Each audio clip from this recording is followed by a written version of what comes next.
TPT+, la chaîne panafricaine des diasporas.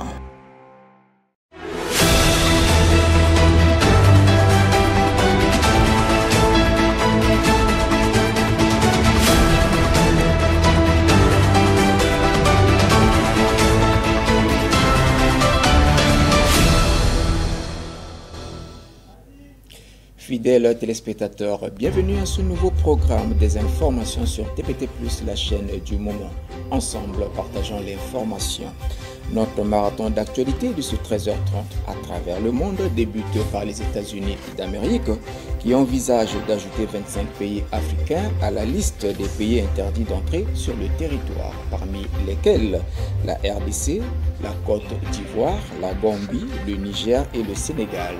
Le document signé par le chef de la diplomatie américaine, Marco Rubio, a été envoyé le samedi dernier aux diplomates des pays concernés.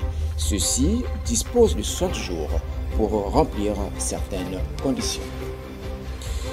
Bilan lourd à Kinshasa en RDC après les pluies torrentielles du samedi 14 juin dernier qui ont causé des inondations dans plusieurs communes de la capitale. Au moins 29 personnes sont mortes. Au niveau de Brazzaville, on dénombre au moins 3 morts et des dégâts matériels énormes. L'ampleur de ces pluies a surpris en pleine saison sèche. L'ancien président français Nicolas Sarkozy a été déchu de sa médaille de la Légion d'honneur après avoir été condamné l'année dernière pour corruption et trafic d'influence lorsqu'il était encore chef de l'État. Après 8 ans de tentatives, Donald Trump a finalement eu sa parade militaire.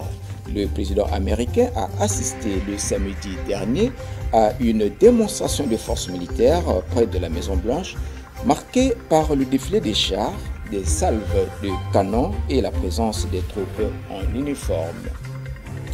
Nouvelle nuit d'affrontement entre Israël et Iran, malgré les appels au dialogue et à la désescalade.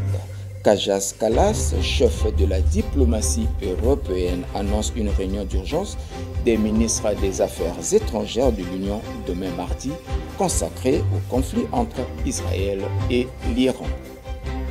G7 au Canada, un sommet sous haute tension. Les discussions entre les dirigeants du G7 s'annoncent particulièrement délicates dans le contexte du conflit entre Israël et l'Iran, puis de la guerre commerciale provoquée par Donald Trump. Vaste attaque aérienne russe. Des agents ukrainiens sabotent une station électrique à Kaliningrad. L'armée de l'air ukrainienne a fait état d'une attaque nocturne avec quelques 200 drones et missiles ciblant principalement l'oblast de Poltava à l'est de Kiev. Pour terminer, au Congo-Brazzaville, les épreuves écrites du baccalauréat général pour la session de juin 2025 auront lieu du 17 au 20 juin.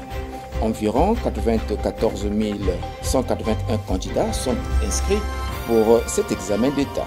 Le premier jour sera consacré aux mathématiques pour toutes les séries littéraires et scientifiques. Ainsi s'achève ce 13h30. Merci de nous avoir suivis.